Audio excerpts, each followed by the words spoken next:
Prêmio Nobel de Literatura de 2010, o peruano Mário Vargas Llosa fará 80 anos no final de março. Escritor, professor, jornalista, ensaísta e político, sim, em 2010 ele foi candidato a presidente do Peru, perdendo para Alberto Fujimori. A obra dele é muito vasta. Se eu fosse comentar somente os principais livros dele, esse vídeo já ficaria bem mais longo. Assim, eu citarei apenas 7 livros considerados essenciais. Mas para manter a abordagem que eu usei no vídeo da semana passada, eu destacarei um texto dele que está na abertura desse monumental volume de crítica literária, organizado pelo italiano Franco Moretti, A Cultura do Romance, publicado aqui em 2009 pela Cosac Naif, com tradução de Denise Botman. Esse texto se chama É possível pensar o mundo moderno sem um romance? E os argumentos que Llosa usa contra a ideia de que literatura, e em especial o romance, seja um passatempo de luxo, demonstram a importância da leitura no desenvolvimento de muitas habilidades imprescindíveis para o nosso dia a dia. Eu acrescentaria que essas habilidades são praticamente obrigatórias para os papéis de liderança.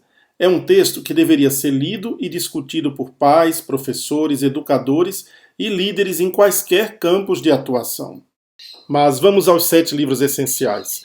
Listas são discutíveis, claro, pois em geral se tratam de uma opinião pessoal, mas fica aqui como sugestão. Bom, dos 7 que eu selecionei, há 3 livros de não ficção que valem a pena. A Civilização do Espetáculo, A Orgia Perpétua e Sabres e Utopias. Falando sobre 2 deles, de temáticas bastante atuais, o primeiro, A Civilização do Espetáculo, de 2012, é como uma radiografia do tempo e da cultura do século XXI. Com um olhar inconformista, o Mário Vargas Llosa diz que a banalização das artes e da literatura, o triunfo do jornalismo sensacionalista e a frivolidade da política são sintomas de um mal maior que afeta a sociedade. A ideia temerária de se querer converter tudo em distração, entretenimento.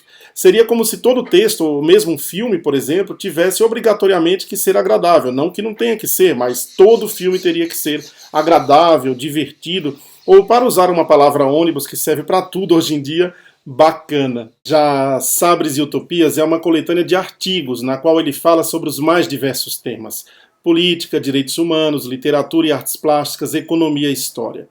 Na ficção, é interessante ver como Llosa começou como um autor inventivo e se tornou, nos romances mais recentes, um escritor mais tradicional, um grande narrador clássico, mais acessível.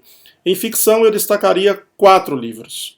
O primeiro, Tia Júlia e o Escrevinhador, publicado originalmente em 77, é um dos livros mais originais de Vargas Llosa. O segundo, A Guerra do Fim do Mundo, escrito entre 77 e 80, reconta a dramática Guerra de Canudos. Impressionado pela leitura, alguns anos antes, de Os Sertões, de Euclides da Cunha, Llosa fez pesquisas e viajou pelo sertão da Bahia, construindo uma saga e dando uma nova dimensão à história de Antônio Conselheiro.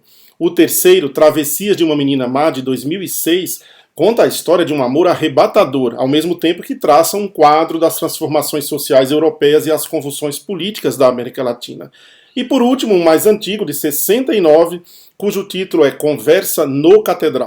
Esse no se refere ao bar onde 2 personagens se encontram, tomam umas cervejas e relembram fragmentos de suas vidas e a de seus conhecidos, enquanto recompõem um panorama político peruano dos anos 50 como um mosaico.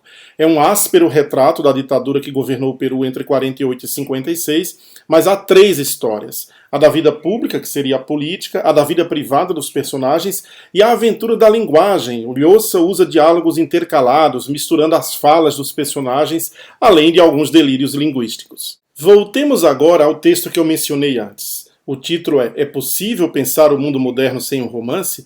O Llosa começa contando algo que ocorre com ele em muitas feiras de livros ou nas livrarias. Um senhor qualquer se aproxima com um livro para ir autografar e diz que é para a filha, para a irmã, para a mãe, enfim, que elas são grandes leitoras e são apaixonadas por literatura. E ele de imediato pergunta, e o senhor, não é? Não gosta de ler? E a resposta quase sempre é, sim, claro que gosto, mas eu sou uma pessoa muito ocupada, sabe como é. E ele diz que sabe sim muito bem, porque ouviu essa explicação dezenas de vezes. Bom, creio que muitos de nós já escutamos essa concepção bastante difundida de que a literatura seria uma atividade de que se pode prescindir, de que seria apenas um entretenimento a ser desfrutado de vez em quando. Llosa propõe então considerarmos a literatura uma ocupação estimulante, algo insubstituível para a formação do cidadão na sociedade moderna e democrática. Não à toa, e fazendo um parêntese aqui, o sistema de avaliação PISA, coordenado pela Organização para a Cooperação do Desenvolvimento Econômico, a OCDE, que produz indicadores para a discussão da qualidade na educação, visando melhorar políticas e resultados educacionais, procura verificar até que ponto as escolas de cada país participante estão preparando os seus jovens para exercer o papel de cidadãos na sociedade contemporânea. Aqui chamado popularmente de Enem Internacional, é um teste que é realizado a cada 3 anos, abrangendo 3 áreas de conhecimento: matemática, ciências e, claro, leitura, havendo a cada edição do programa maior ênfase em cada uma dessas áreas. No último ranking divulgado pela OCDE em 2015, entre os 76 países avaliados, o Brasil ocupava a 60ª posição. E no ranking específico de leitura, a posição 55. Llosa defende que a literatura deveria estar presente desde a infância e deveria fazer parte de todos os programas de educação como uma das disciplinas básicas. Olhando os resultados do Brasil e dos países sul-americanos no PISA, pelo jeito ocorre o oposto.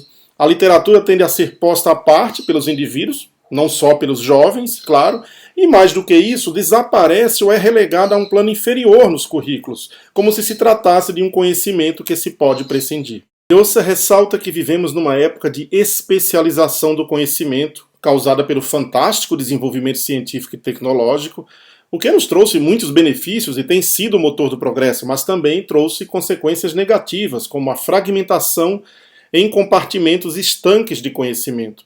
Ele diz que, ao contrário da ciência e da técnica, a literatura foi e continuará sendo um denominador comum da experiência humana, independentemente de quão diferentes sejam os seres, origens ou circunstâncias.